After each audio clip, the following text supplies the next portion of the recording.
Assalamualaikum warahmatullahi wabarakatuh. Saya buka nggak apa-apa ya?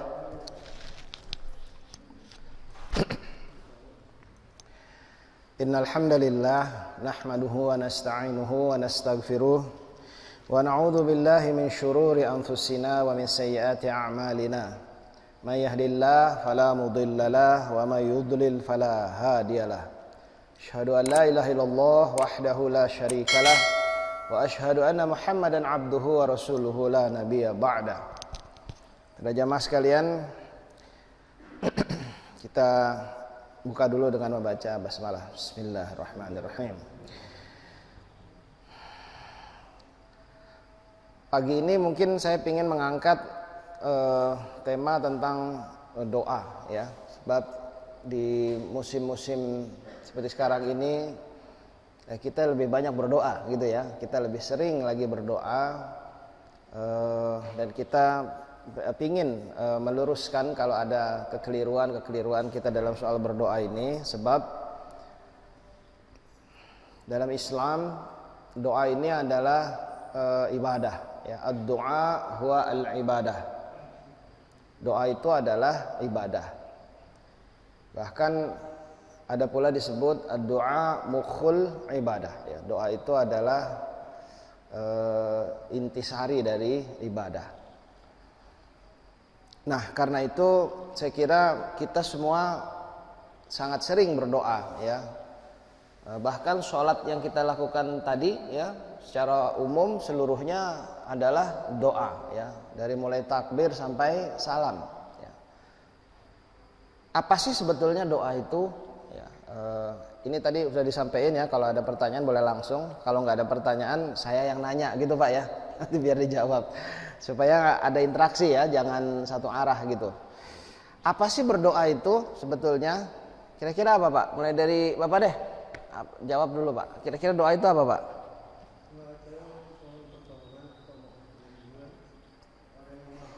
Doa itu adalah permohonan ya, setuju ya?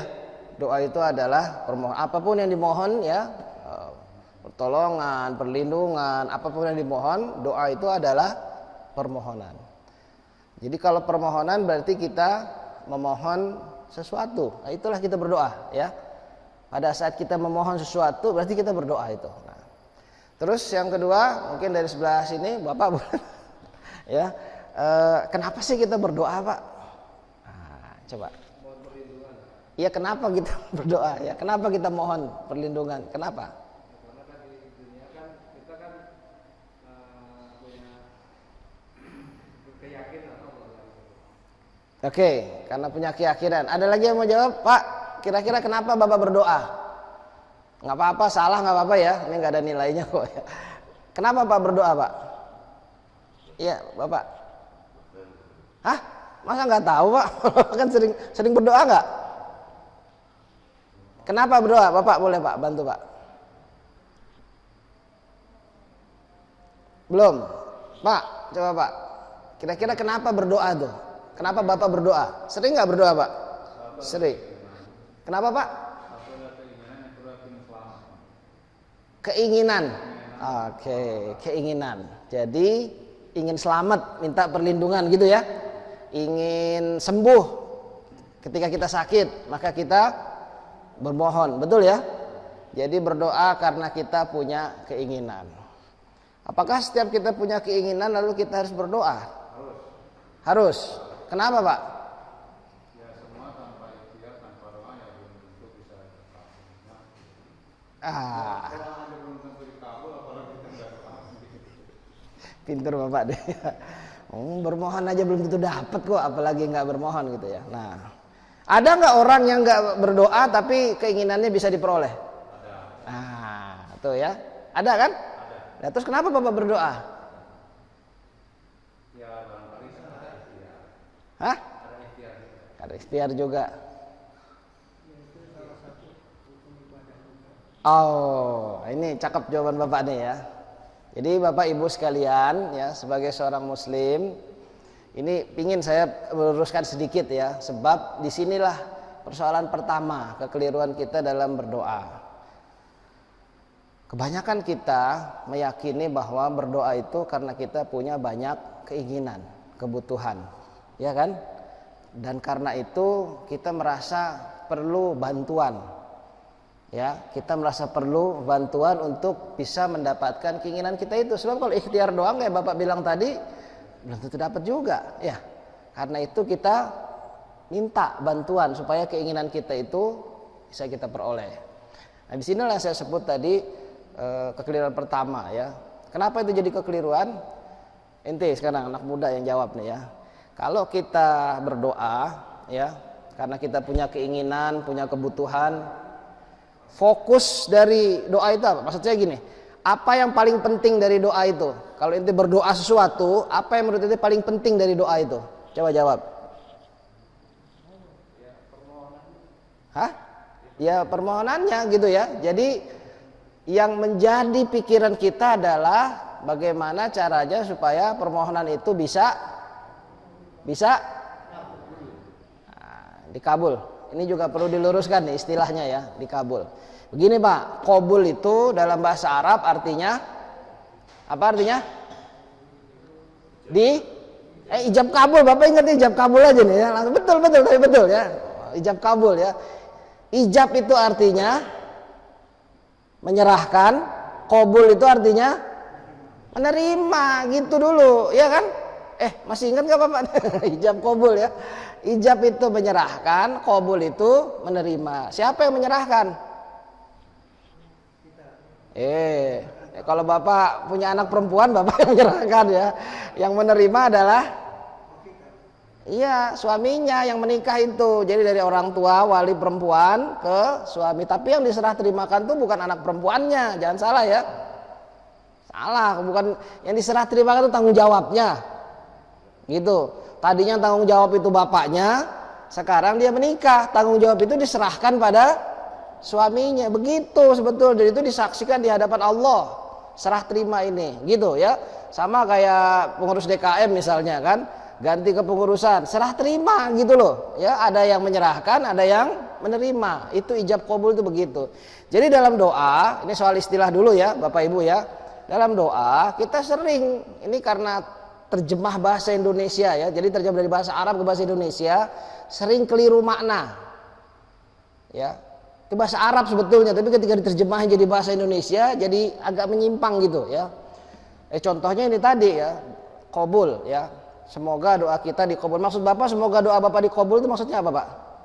Ya, diselesaikan masalah. Iya, maksudnya supaya yang kita mau itu diberi, gitu kan? Oh gitu. Kalau nggak punya masalah nggak berdoa. Iya. Ya pasti. Iya. Berarti maksudnya doa Bapak dikabul itu maksudnya permasalahannya diselesaikan, gitu kan? Jadi yang kita minta itu diberikan. Nah, kalau diberikan itu bukan dikabul Pak, tapi diijabah. Lurusin dikit, ya. Dikabul itu diterima oleh Allah. Diijabah itu artinya diberikan yang Bapak minta itu, gitu loh, ya.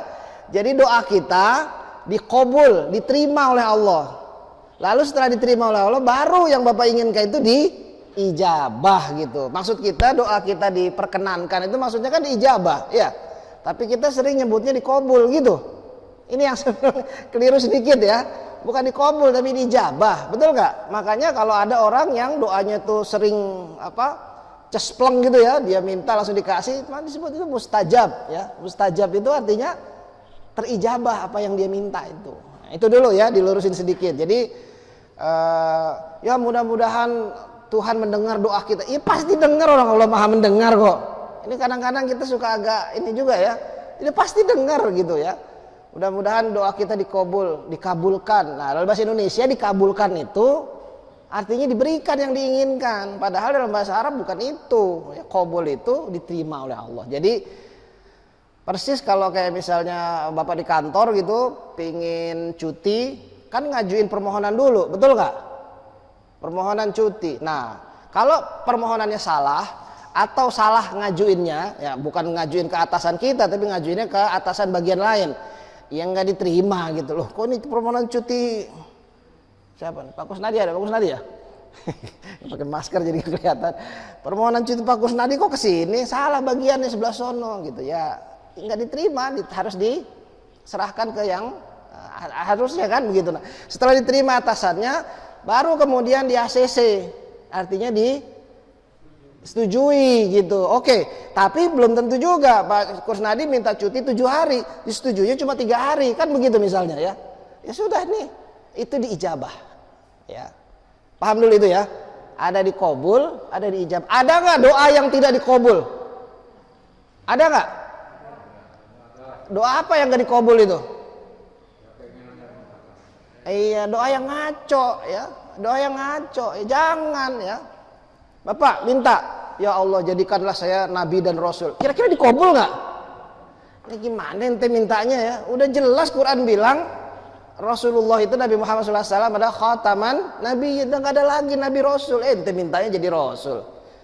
Paling mintanya jadi penerus rasul, itu bisa itu. Jadi ada doa yang tidak dikabul, nggak diterima oleh Allah, lah salah doanya gitu ya.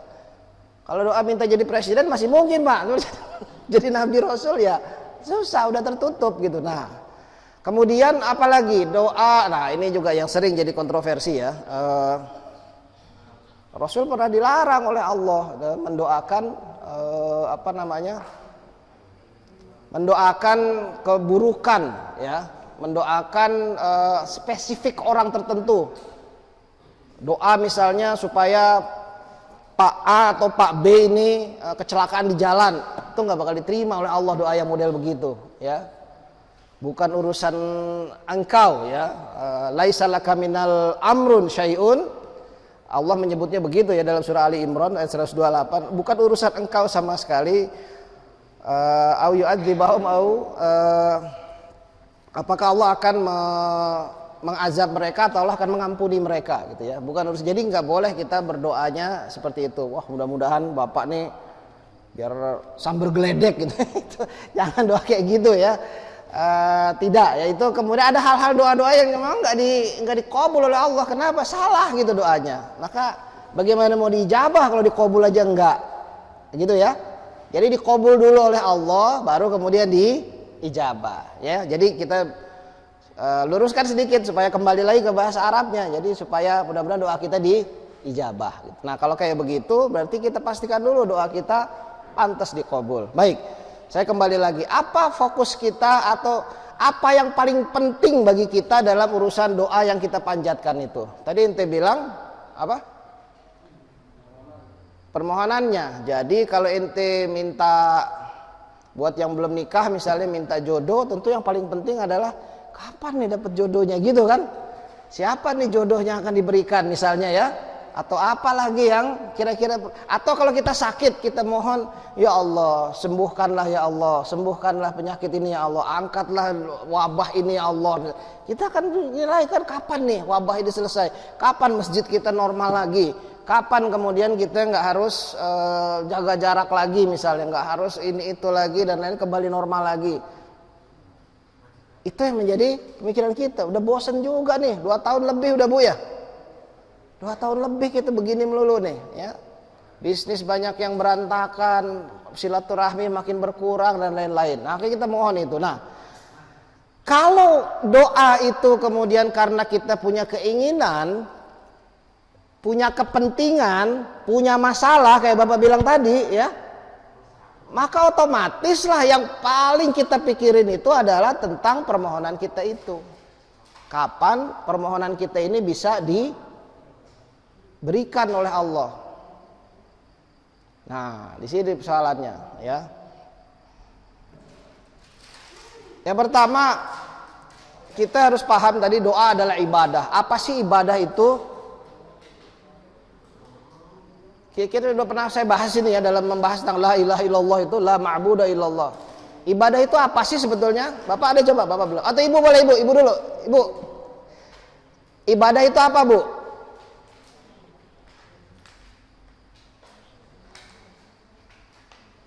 Ada Bapak boleh? Ibadah itu apa Pak?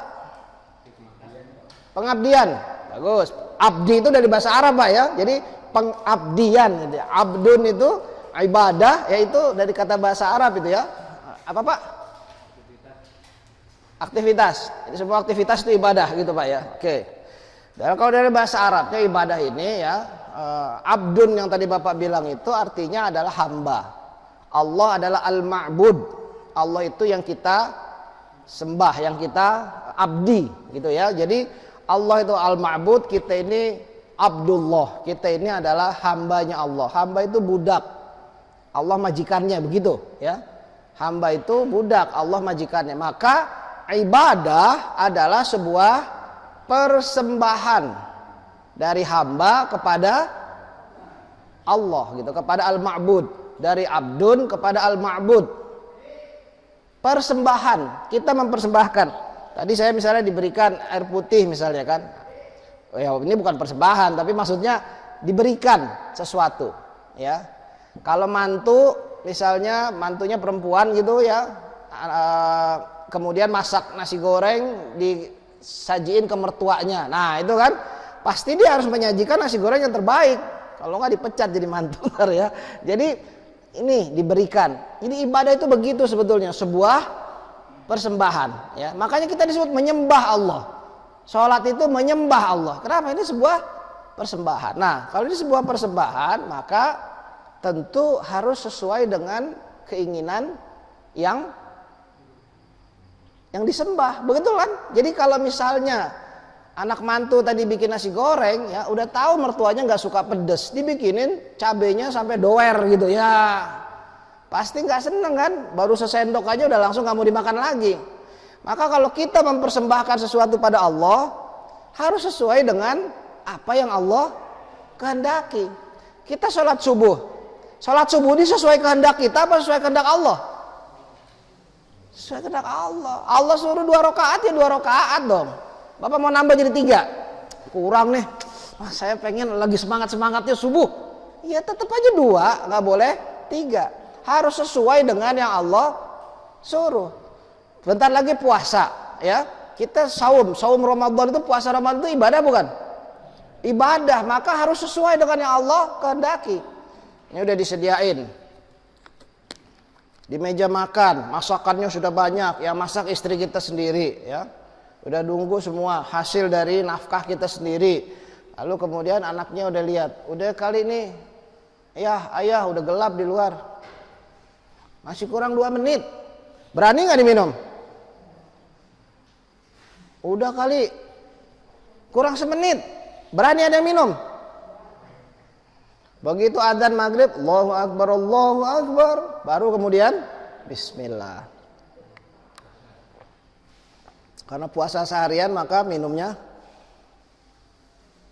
Alhamdulillah gitu ya. Nah Bapak Ibu sekalian, apa artinya? Ya begitulah ibadah, nggak boleh seenak kita, harus sesuai dengan apa yang Allah mau. Korupsi 1 menit aja nggak boleh ya, kita nggak berani itu. Alah sama aja cuma beda 1 menit doang, nggak bisa, tetap aja nggak boleh. Ya itulah ibadah ya. Maka doa juga begitu, harus sesuai dengan yang Allah kehendaki. Ya, maka apa sebetulnya doa itu ibadah? Doa ini persembahan buat Allah. Ingat itu dulu, kalau doa itu ibadah, maka doa adalah persembahan buat Allah. Jadi kenapa kita berdoa? Karena kita punya keinginan. Saya tanya dulu, kenapa kita mintanya pada Allah? Ya Allah yang maha segalanya kok gitu ya. Kalau misalnya Bapak minta, ada yang belum dapat apa nih misalnya vaksin misalnya, ada yang belum divaksin misalnya gitu ya. Ya minta vaksinnya jangan ke DKM nggak punya vaksin. Punya Pak? Nggak punya lah ya. Mintanya ke Satgas Covid kayak apa kayak gitu ya, atau mana kayak yang kemudian memang ya begitu ya. Jadi jangan salah alamat. Mau nebus obat ke bengkel, ya nggak bisa, ya ke apotik gitu. Nah, karena Allah maha segalanya, memiliki segalanya, maha segalanya, maka kemudian kita kalau punya keinginan mintanya kepada Allah, karena Allah yang bisa ngasih. Tetapi, nah ini tetapinya nih ya. Tapi ya, kita juga jangan lupa Allah maha tahu. Allah tahu nggak Bapak punya masalah? Allah tahu gak keinginan ibu? Ada nggak masalah Bapak yang Bapak belum minta pada Allah, udah Allah selesaiin? Ada nggak? Ada. Banyak nggak Bu? Belum nih, Ibu punya kebutuhan, belum minta pada Allah, udah dikasih. Ada nggak? Banyak. Betul nggak? Berarti kalau kita minta sesuatu bukan karena Allah nggak tahu, Allah udah tahu kok. Bahkan mungkin lebih tahu dari kita, ya. Terus buat apa kita minta kalau Allah udah tahu?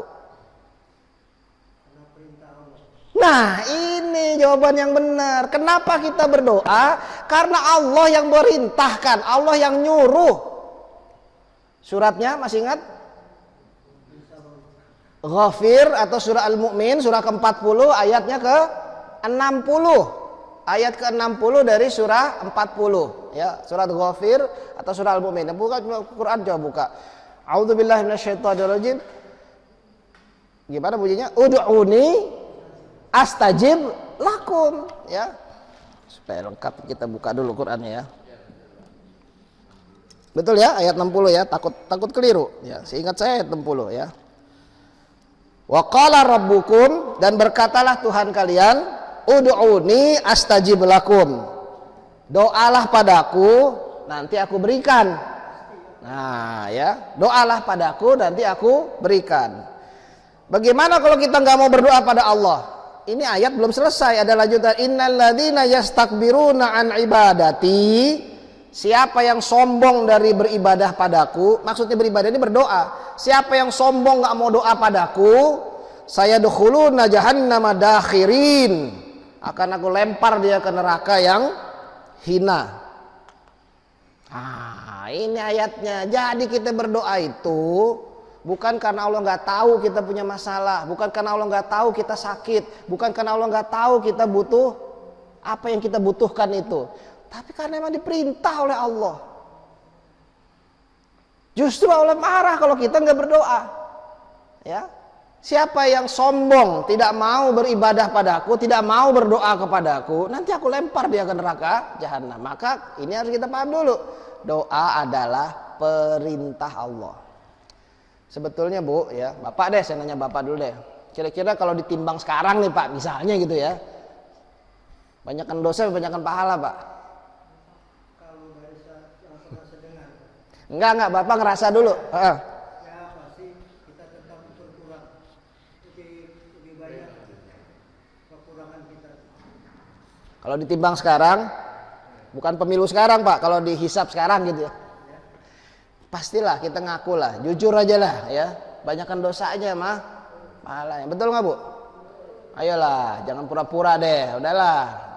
Saya nggak mau nanya detailnya, nggak usah gitu, itu urusan kita sama Allah masing-masing ya. Tapi udahlah, kalau kita sekarang ditimbang, udah banyakkan dosanya daripada pahalanya. Kalau mau berhitung Pak, malah bagus banyak dosanya. Iya. Saya nggak soal berhitung, ada jujur aja dah gitu ya. Kalau orang Betawi bilang udah jujur aja deh ya, nggak usah basa-basi gitu. Kalau kita di depan orang mungkin basa-basi. Kalau kepada Allah mau basa-basi gimana, orang Allah tahu kok. Sampai dalam-dalam Bapak Allah tahu kok gitu ya. Nah, maka kalau mau jujur juga Pak, maka kemudian malu nggak kita nih banyak dosanya kayak gini, terus banyak minta aja lagi. Harusnya kan malu kita nih ya. Barusan aja ngelanggar perintah Allah. Barusan lagi sholat subuh nih ya, Allah kan perhatiin kita tuh ya. Pikiran kita melayang dikit, kemana kayak gitu, kompor lah belum dimatiin, lupa.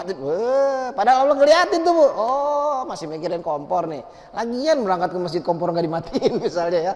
Maka kemudian semua yang kita ingat itu, yang kita di kepala kita itu, yang nggak ada orang lain yang tahu itu, Allah tahu itu ya. Begitu assalamualaikum warahmatullahi, assalamualaikum warahmatullahi, banyak mintanya. Barusan aja ngelanggar, kemudian banyak mintanya. Sebetulnya malu nggak kalau kayak gitu? Harusnya malu, ya. Tapi karena Allah yang nyuruh kita doa, ya kita tetap doa. Karena doa ini adalah perintah dari Allah. Ingat itu dulu, doa adalah perintah. Dan kita kalau kemudian doa itu perintah dari Allah, kita hanyalah hamba, maka kita tahu diri. Ngerti tahu diri nggak? Tahu dirilah dikit. Jangan kemudian kita ngerasa Allah itu wajib kemudian memenuhi permintaan kita. Itu kurang ajar namanya tuh. Ya. Ya Allah, saya kan udah sering ke masjid, udah sering doa, udah sering puasa, masa minta begini aja kagak dikasih? Nah, ini kayak gini nih, ya. Nggak tahu diri namanya nih. Siapa elu digituin kan? Hah? Emang kita nggak, jangan itu dulu yang harus dilurusin. Kalau kita fokus sama keinginan kita, itu yang terjadi. Seolah-olah Allah itu wajib memenuhi. Tadi ketika saya bacakan ud'uuni astajib lakum, berarti itu wajib tuh, pasti Allah kasih dong itu. Ntar dulu Pak, gitu ya. Ntar dulu ya. Pahamin dulu bahwa kita ini cuma hamba. Hamba itu, bayangin kalau Pak Kusnadi ngajuin cuti ke atasannya, lalu kemudian, Pak wajib Pak ya, harus dipenuhi ya. Wah, bahaya itu. Langsung dimutasi misalnya kan. Nggak benar itu ya. Bagaimanapun kita lagi mohon pada Al-Ma'bud. Dia yang sudah memberi kita banyak rezeki, dia yang sudah memberi kita banyak sekali hal-hal yang kita bahkan belum sempat kita minta. Dia yang sudah menyehatkan kita selama ini. Kok kita anak minta pada orang tua, wajib nggak orang tua ngasih? Wajib nggak? Iya nggak, lihat dulu anak lagi nah es krim. Ntar dulu lah, sembuh dulu. Ini kan, bayangin kalau kita kayak gitu kepada Allah. Pokoknya yang kita minta harus sekarang ada, yang kita minta harus sekarang dikasih. Kan kita udah sholat, kan kita udah ini, kan kita udah itu. Coba bayangin Bu. Ya kan gak benar. Loh, ente itu hamba. Hamba itu tahu diri. Itu dulu. Jadi sikap kita dulu nih, kita benerin dalam berdoa. Karena kita doa itu bukan berarti Allah tuh wajib maksa, kita maksa Allah. Emang Allah tuh apaan kita paksa-paksa? Emang bisa kita maksa Allah? Ya nggak bisa, betul nggak Pak? Jadi ya doa, kita mohon pada Allah sambil kita harap-harap, aduh dikasih kek kan begitu kan? Itu yang namanya ud'u rabbakum tadarruan wa khifatan ya, dengan penuh rasa harap, tetapi kita tahu diri bahwa kita adalah seorang hamba. Tanya dulu Kak. Ya, coba. Ada hubungannya enggak apa namanya kodrat udah tadi kan kadang-kadang ada orang yang tanpa berdoa atau tanpa apa, orang kaya tetap kaya kan. Iya, tadi kan saya udah bilang Pak ya, banyak orang yang boro-boro pernah sholat, boro-boro pernah doa, dia nggak mengakui Tuhan itu ada, tetap aja yang dia inginkan bisa dia peroleh, ya nggak? Nah, betul. Kalau kita begitu modelnya ya, kalau kita begitu pikirannya, ntar kita ini Pak, apa namanya? Makan hati istilahnya. Ya Allah, tuh orang sholat kagak, ke masjid nggak pernah, kok dapet aja, saban bisnis mesti untung aja. Gak pernah kena COVID. Nah, kalau kayak gitu kita mikirnya, nah ya, nanti kita agak-agak buruk sangka kepada Allah. Tuh, hati-hati tuh ya. Kita buruk sangka pada Allah, seolah-olah Allah tuh nggak adil. Padahal Allah itu maha adil. Ini nggak adil Allah nih. Masa yang gak sholat dapat, saya yang sholat malah nggak dapat misalnya. Nih Pak Dedi ini nggak adil nih, semua nggak semua dikasih kopi. Misalnya ya kelamaan gitu. Ya udah, ya itu kalau kita mikirnya gitu kan ya. Tapi apa iya Pak Dedi nggak adil? Pak Dedi aja kita nggak berani buruk sangka kok, apalagi kepada Allah, betul nggak? Masa Allah nggak adil? Yang bener aja gitu ya, nggak mungkin Allah nggak adil, betul nggak? Nah, jadi apa persoalannya? Nanti kita masuk ke situ Pak ya. Tapi yang jelas paham dulu ya, tadi sampai bahwa doa itu karena Allah perintah. Jujur aja deh, kalau Allah nggak perintah malu kita doa nih, udah kebanyakan dikasihnya dibanding dosanya, betul nggak?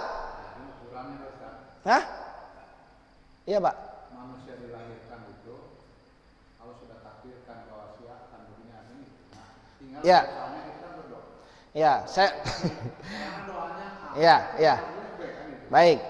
Saya belum mau masuk ke takdir soalnya agak panjang Pak pembahasannya takdir tuh ya. Tapi nggak apa-apa ya. Takdir tuh gini lah Pak ya, sederhana aja. Bapak udah ditakdirin kapan meninggalnya belum? Hah? Enggak, udah ditakdirin belum? Udah. Masalahnya kan kita nggak tahu kapan. Nah, itulah takdir. Udah semua, tapi kita nggak tahu gitu loh. Karena nggak tahu, maka kita disuruh berusaha. Betul nggak?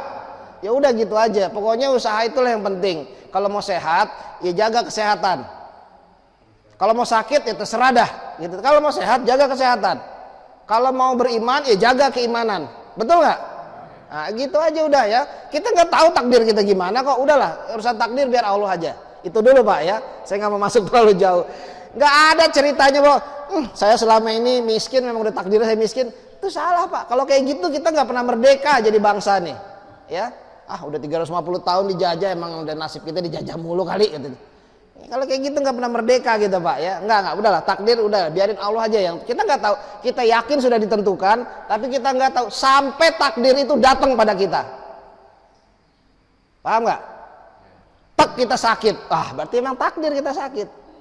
Udah pakai masker, udah ini, udah itu, vaksin sampai 3 kali booster. Sakit aja udah, kena covid aja udah, betul nggak?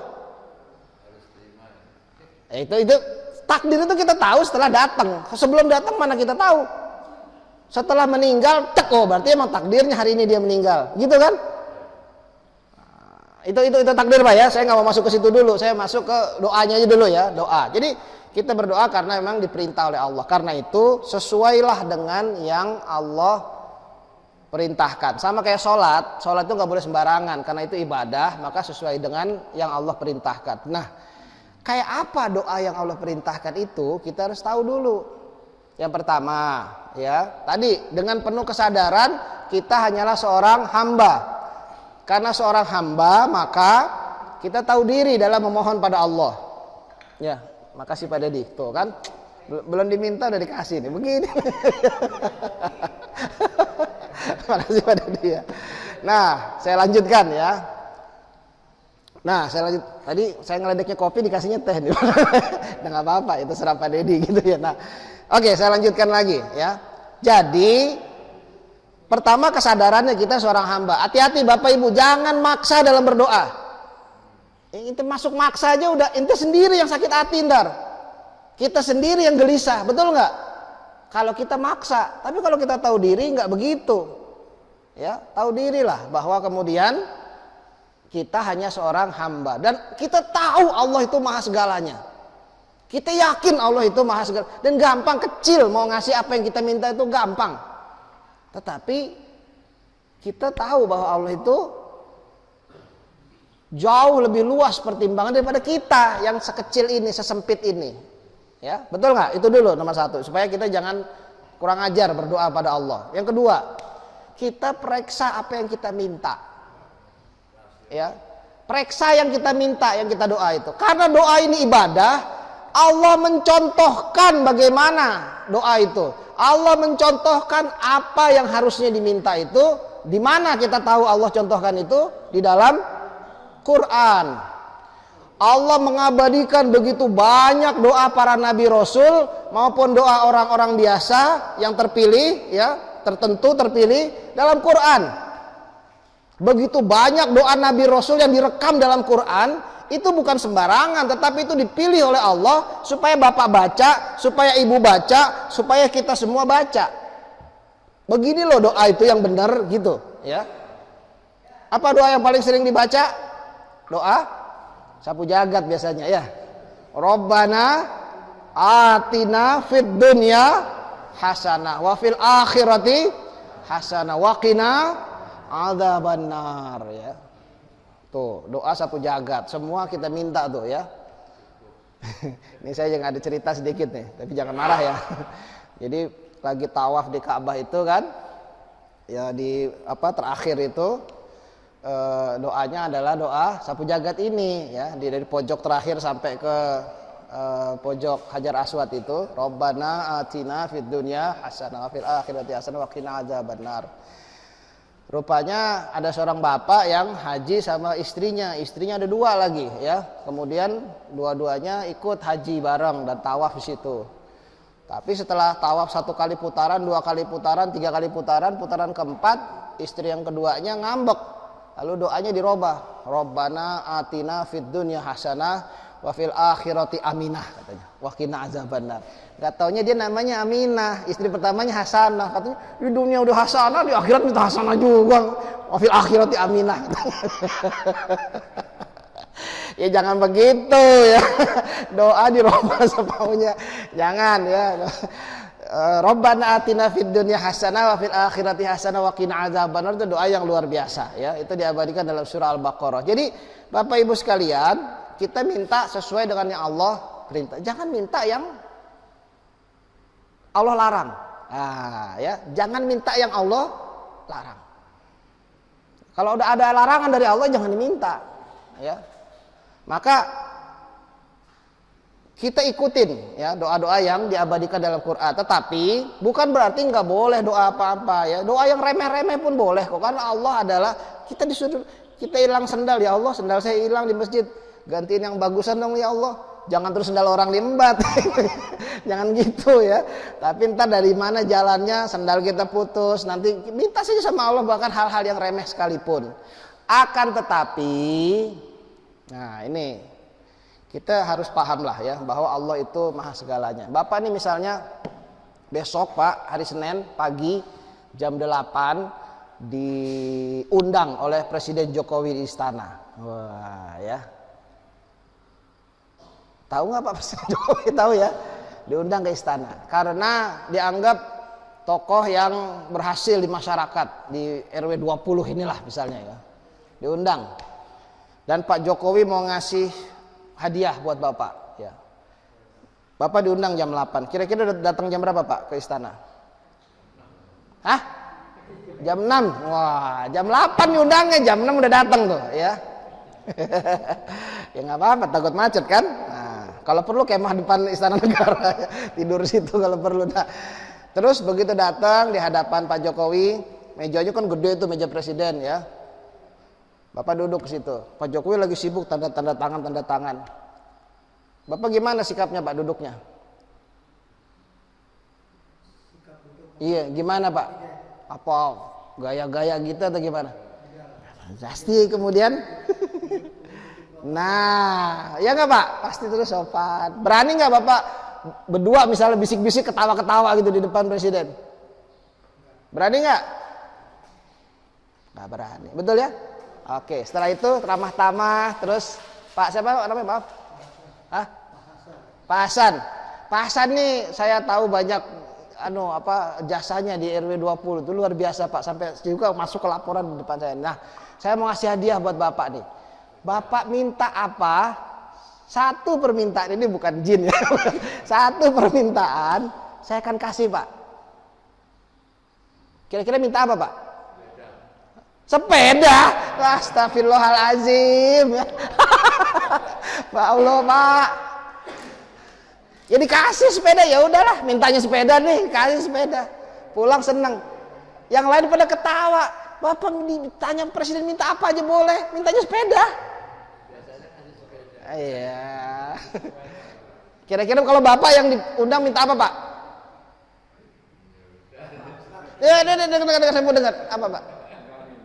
Orang disuruh minta oh, minta ya. Ayo minta ya, dikasih. Saya presiden loh. Minta apa kira-kira? Apa? Sebut yang jelas apa? Pak Presiden, HP saya udah jelek nih, minta HP baru dong. Ya, kasih HP baru, kasih. Nah, ya. Bapak Ibu, ini presiden loh. Kalau Bapak mintanya apa kira-kira?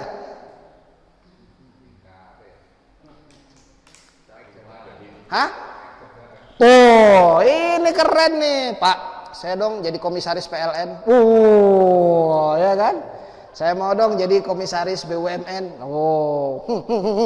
Kalau Pak Kusnadi jadi Menteri Keuangan, kasih langsung, ya. Wah, bisa nggak presiden ngasih? Bisa, tangan dia kok. Bisa banget, betul. Mintanya sepeda, dikasih sepeda. Ya begini nih ya. Bapak Ibu, kita minta pada Allah. Allah itu pemilik langit dan bumi, Presiden mah kecil. Bapak cuma minta sepeda. Mintalah sesuatu yang terbesar. Itu yang Bapak minta kalau ke hadapan Allah. Mintalah nikmat yang tertinggi. Apa yang diminta coba? Harta yang banyak. Begitu Bapak sakit, semua harta itu bisa dijual demi kesembuhan. Betul nggak?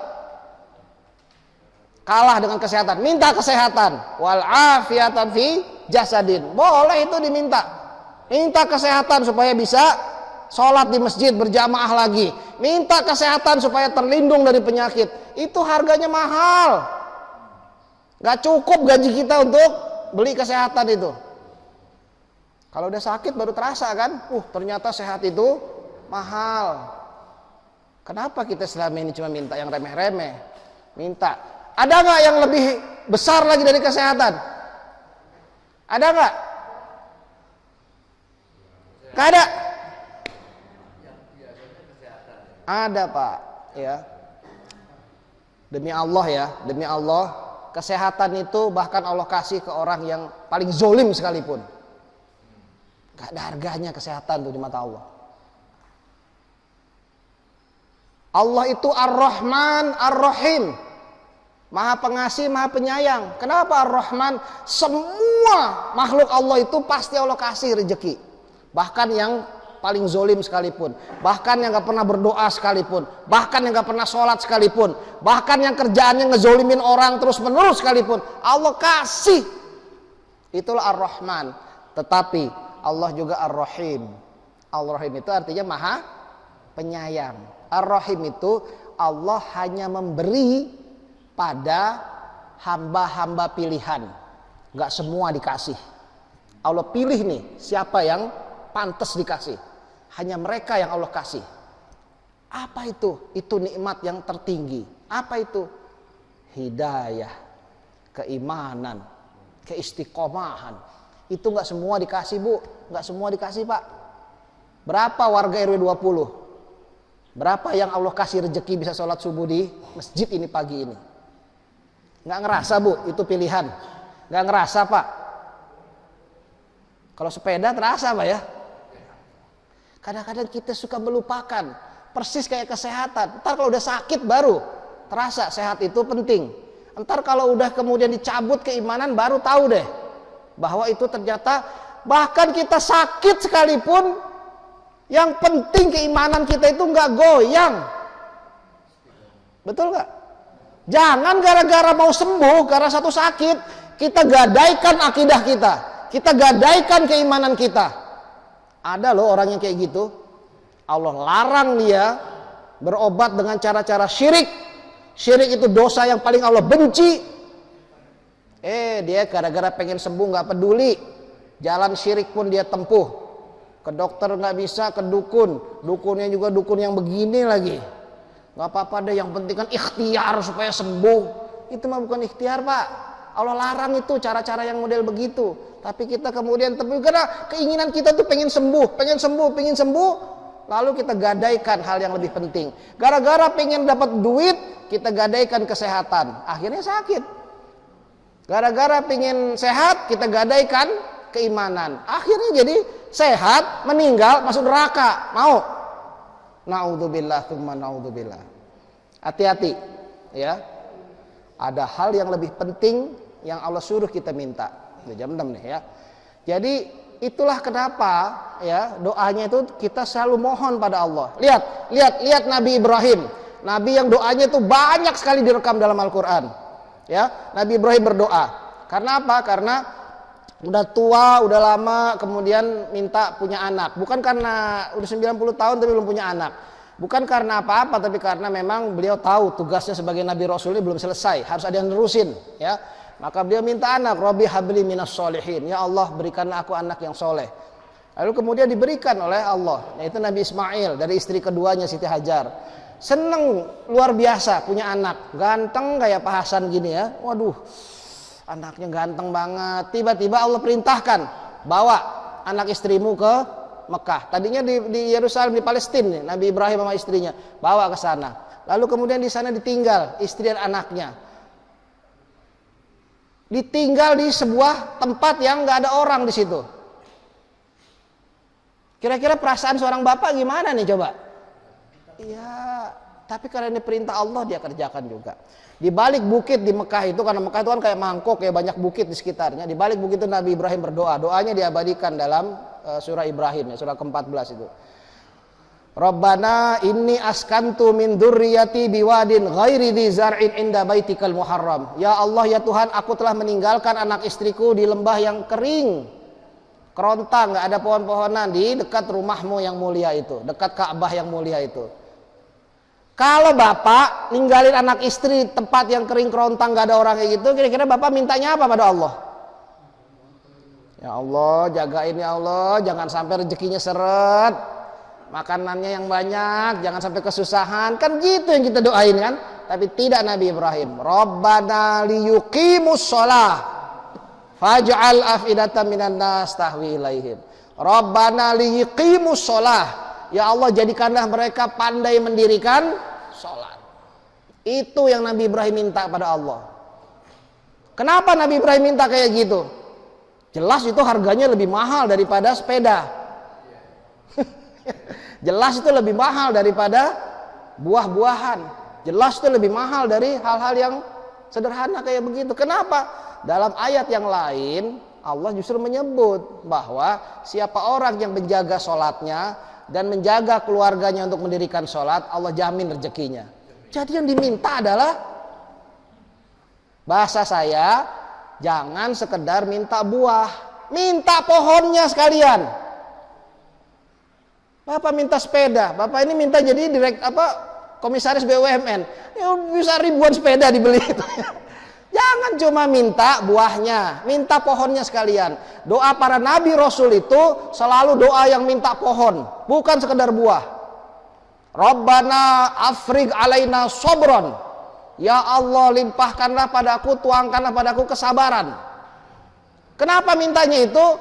Karena innallaha ma'as sabirin. Allah itu selalu bersama dengan orang yang sabar. Kalau Pak Hasan ini selalu bersama Pak Jokowi, kira-kira minder gak yang lain itu ngeliat, lain nih orang penting nih, kemana-mana presiden lalu ada gitu. Wah, pulang ke sini presiden ikut ke sini, ngeri bener nih kan.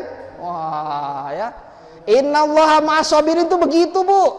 Allah akan membersamai terus orang yang sabar. Rabbi auzi'ni an ashkura ni'mataka allati an'amta alayya wa ala walidayya. Ya Allah, karuniakan kepadaku kemampuan untuk mensyukuri nikmat yang telah Engkau berikan padaku dan pada kedua orang tuaku. Minta syukur. Kenapa mintanya syukur?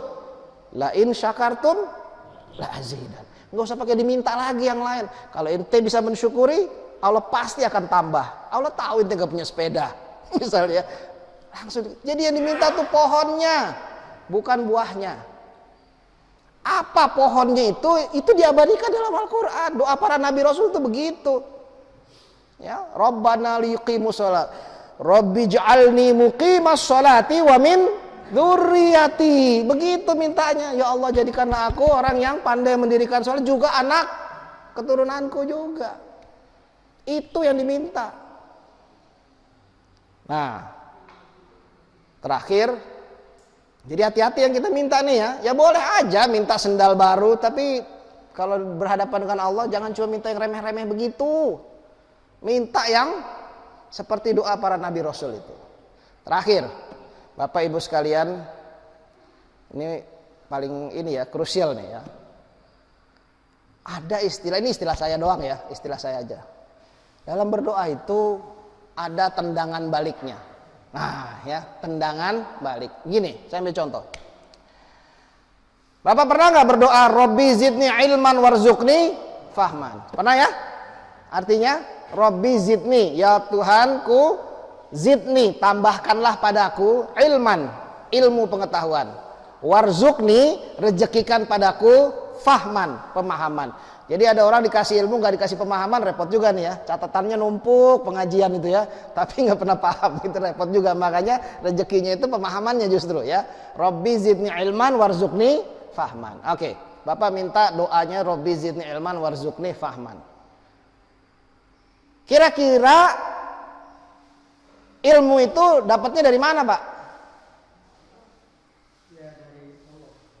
Iya dari Allah, semua juga dari Allah ya. Dari mana ilmu dapat? Ya, lebih paham. Dengan cara belajar. Robbi zidni ilman. Ya Allah tambahkanlah ilmu. Bapak berdoa Robbi zidni ilman 1000 kali di masjid ini, nambah nggak ilmunya, Pak? Nambah nggak ilmunya, Bu? Kalau mau nambah ilmu, berarti harus belajar.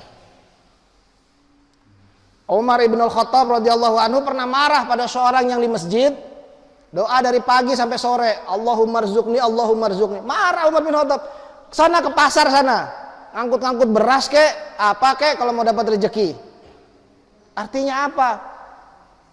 Begitu kita tahu apa yang kita minta, harusnya kita ngerti juga bagaimana mekanisme permintaan kita itu bisa diberikan oleh Allah. Kalau Bapak berdoa Rabbi zidni ilman warzuqni fahman, maka kemudian Allah balik bertanya, oke, ini mau dikasih ilmu nih, kapan Bapak Hasan mau belajar?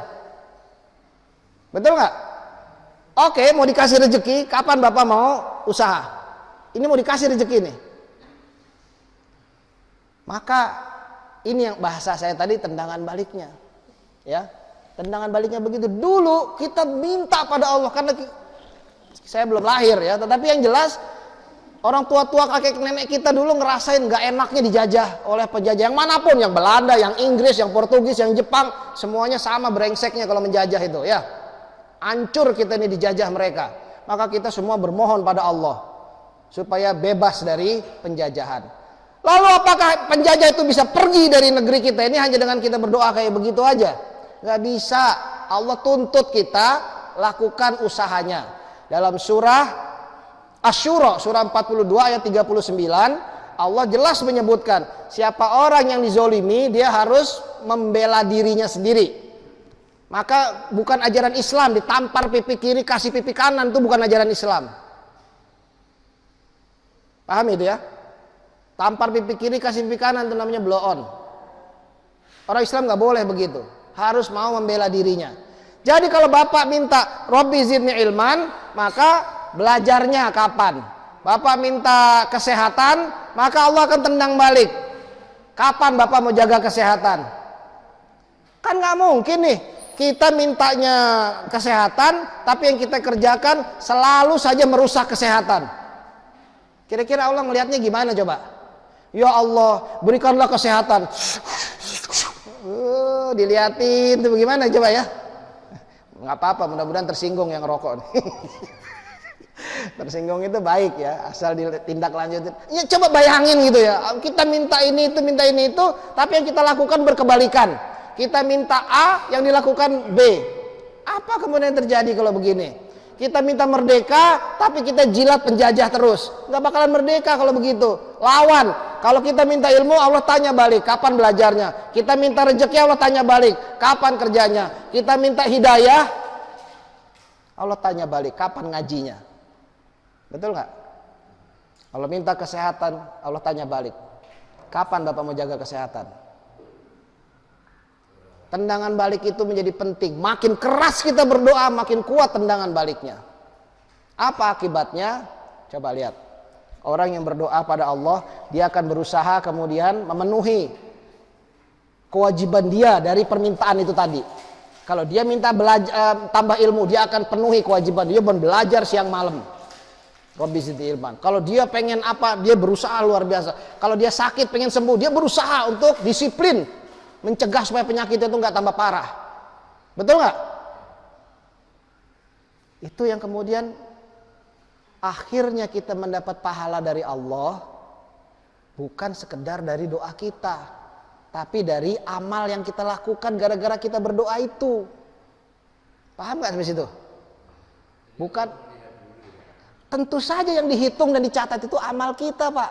Gara-gara kita doa kayak tadi. Bayangin kalau Bapak berdoa, ya Allah jadikanlah anak istriku itu keluarga yang penuh dengan keimanan, keluarga yang soleh solehat. Allah akan tendang balik Bapak apa coba?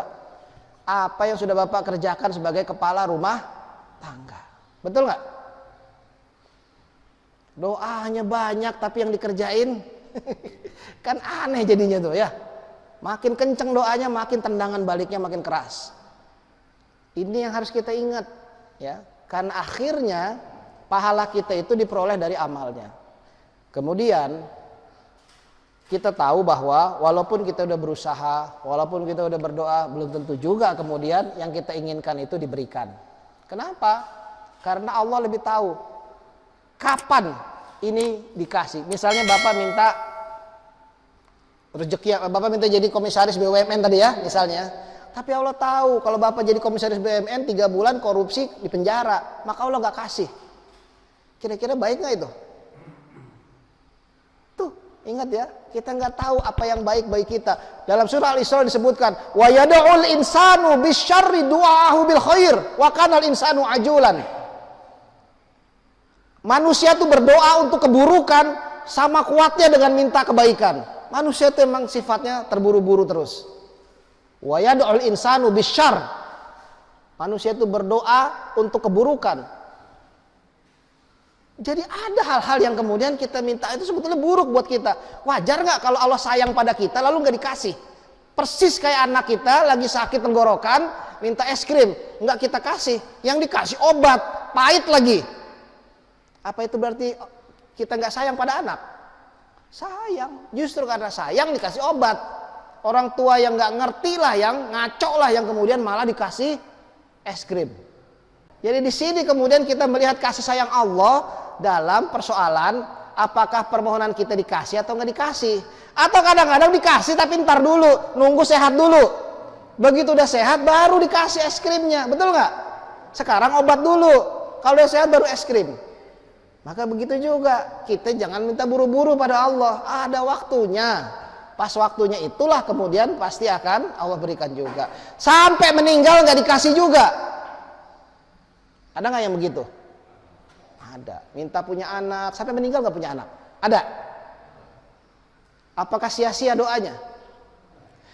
Dalam sebuah hadis Rasulullah cerita, nanti di akhirat Pak Hasan kaget-kaget. Ya Allah, kok gede banget pahalanya nih, ganjarannya itu luar biasa. Kayaknya saya nggak pernah minta segitu dan nggak pernah amal sampai sehebat itu. Ini doa-doamu yang belum diijabah di dunia dulu. Dikasihnya ntar. Mau nggak Pak begitu Pak? Nggak dikasih sekarang tapi dikasihnya. Terus berhenti nggak berdoa kalau kayak begitu? Jangan, doa aja terus. Paham kira-kira itu ya? Maka dengan itu ya kita kemudian menjadi tinggi derajatnya dalam berdoa ini. Dapat atau nggak dapat yang kita minta, derajat kita naik. Itulah kenapa Allah suruh kita berdoa. Paham nggak sampai situ? Fokusnya bukan lagi di permintaannya, pengabdiannya. Permintaannya mah terserah Allah ngasihnya kapan. Karena kita tahu Allah Maha Baik. Kalau emang yang kita minta ini nggak baik, ya sudah nggak apa-apa, nggak usah dikasih pun. Betul nggak? Kalau emang ini baiknya nanti, ya nggak apa-apa dinantiin sekalipun. Betul nggak? Ada orang kayak gini kecewa dalam berdoa. Nabi Ayub alaihissalam berapa lama dia sakit? Apa salahnya Nabi Ayub ini? Nggak ada. Dia orang baik, orang hebat, orang yang oleh masyarakat itu diterima, kaya raya, baiknya luar biasa, dapat musibah, sakit, sampai habis hartanya. Sampai ditinggal oleh istrinya, diusir oleh orang sekampungnya, tinggalnya jauh di luar RW 20. Tetapi apakah Nabi Ayub pernah kemudian kecewa berdoa pada Allah? Gak pernah. Wa innaka arhamar rahimin, ya Allah engkaulah yang paling penyayang di antara semua. Gak pernah Nabi Ayub kecewa. Kenapa? Nabi Ayub udah tahu rahasia yang tadi kita jelaskan ini.